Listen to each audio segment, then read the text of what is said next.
ഇവിടെ അടുത്ത് തന്നെ ഒരു ചായക്കടയുണ്ട്, അവിടുന്ന് വാങ്ങിയതാ.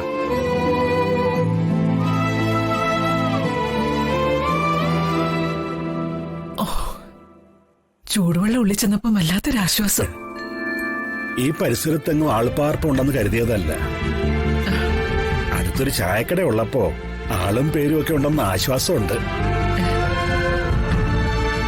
2-3 ഇഷ്ടിക സംഘടിപ്പിക്കണം, പുറത്തൊരടുപ്പ് കൂട്ടാം. പഴയ പാത്രം വല്ലതും കിട്ടിയാ ഞാൻ തന്നെ ചായ ഉണ്ടാക്കാം. എല്ലാം സംഘടിപ്പിക്കാം. വായി നാക്കല്ലേ കിടക്കുന്നത്. അത്യാവശ്യം ഒരു അടുക്കളയ്ക്ക് വേണ്ടതൊക്കെ വരുത്താം. ഇത് നമ്മുടെ പുതിയ ജീവിതമാ. ഇവിടെ പഴയ ജീവിതത്തിന്റെ നിഴലാട്ടം പോലും കടന്നു വരാൻ പാടില്ല. അതെല്ലാം വിട്ടേക്കാം. അത് നടക്കുമെന്ന് തോന്നുന്നില്ല. എന്റെ മനസ്സ് നിറയെ മക്കളുടെ ഓർമ്മകളാണ് മാധവേട്ട. എത്ര വഴക്കിട്ടാലും ഉറക്കെണീറ്റാലുടൻ പ്രകാശിനെയും സുചിത്രയും മക്കളെയൊക്കെ കാണണം. എന്റെ അവസ്ഥ അത് തന്നെ ചന്ദ്രു. എത്ര ശ്രമിച്ചിട്ടും മക്കളുടെ നേർക്ക് മനസ്സിന്റെ വാതിലടയ്ക്കാൻ പറ്റുന്നില്ല. 5 മക്കളും വാതിൽക്കൽ വന്നങ്ങനെ നിൽക്കുക. പിന്നെ അങ്ങനെ മക്കളെയും നോക്കിയിരുന്ന നമ്മുടെ ജീവിതം വഴിമുട്ടി പോകും. നമുക്കെല്ലാം മറക്കാം. പിന്നെ ഇവിടെ അടുത്തൊരു പുഴയുണ്ടെന്ന് അറിഞ്ഞത്. എത്രയും പെട്ടെന്ന് ഈ വണ്ടിയൊക്കെ ഒന്ന് കഴുകി നമുക്ക് താമസിക്കാൻ പരുവത്തിലാക്കണം. ഇനി ഇതാണ് നമ്മുടെ മാനത്തെ കൊട്ടാരം.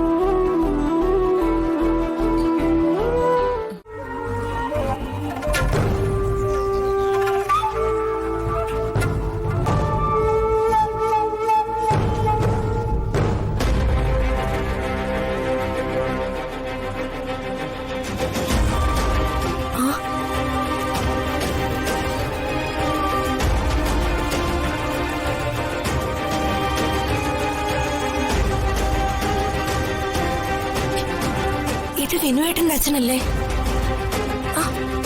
എല്ലാരും അച്ഛനെ തിരക്കി നടക്കുവാണല്ലോ. അച്ഛനും അമ്മയും മിസ്സിങ്ങും. അച്ഛാ,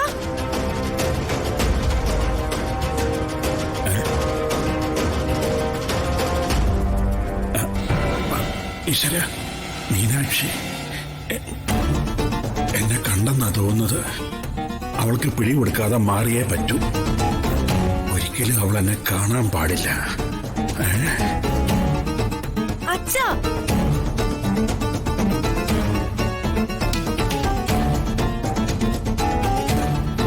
ഞാൻ പിന്നെ വരാം.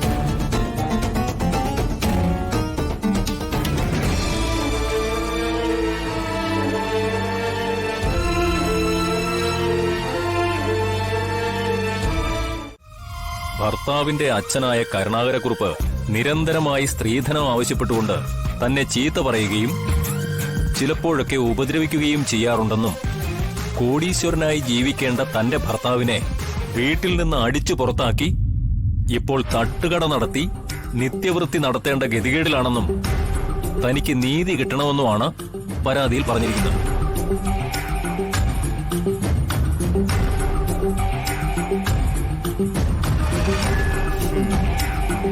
കൊള്ളാം.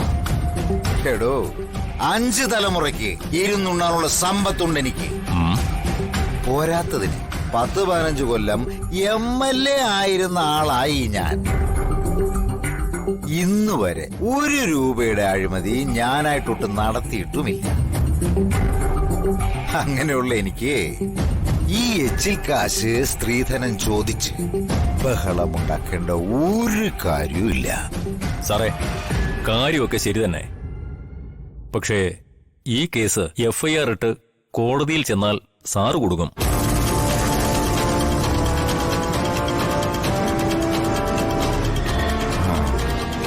സാറിനെ ഞാൻ നിയമങ്ങളൊന്നും പഠിപ്പിക്കേണ്ട കാര്യമില്ലല്ലോ. മുള്ളുകൊണ്ടെടുക്കാനുള്ളതിനെ മുള്ളുകൊണ്ടെടുത്തില്ലെങ്കിൽ അവസാനം തൂമ്പ വെച്ചെടുക്കേണ്ടി വരും. ഇത് കുടുംബക്കാർ തമ്മിലുള്ള ചെറിയ പ്രശ്നങ്ങളല്ലേ. കോടതിയിലും കേസിനും ഒന്നും പോകാതെ അതങ്ങ് കോംപ്രമൈസ് ചെയ്യുന്നതല്ലേ സാറേ ബുദ്ധി.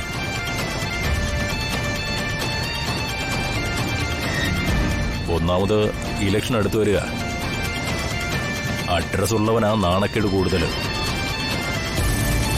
ഏതായാലും സാർ ആലോചിച്ച് തീരുമാനിക്കേ. ഞാനിനി ഈ സ്റ്റേഷനിൽ 2 ദിവസം കൂടി ഉണ്ടാവും. ട്രാൻസ്ഫറാ നെയ്യാറ്റിൻകരയിലേക്ക്. തൽക്കാലം ഞാൻ ഈ പെറ്റീഷൻ മാറ്റിവെക്കാം. അതിനകത്ത് സാർ എന്തെങ്കിലും ഒരു സൊല്യൂഷൻ കണ്ടെത്തണം. ശരി, ഞാനൊന്ന് ആലോചിക്കട്ടെ. കോൺസ്റ്റബിളിനെ പുറത്തു നിർത്തി ഞാൻ വന്നത് തൽക്കാലം മറ്റാരും ഇതറിയണ്ടെന്ന് കരുതിയ. താങ്ക്സ്.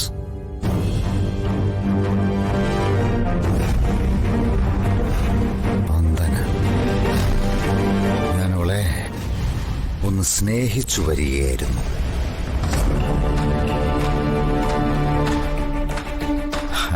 അവൾ കൃത്യസമയത്ത് എന്റെ രാഷ്ട്രീയ ഭാവം തകർക്കാൻ കളിച്ച കളിയായത്.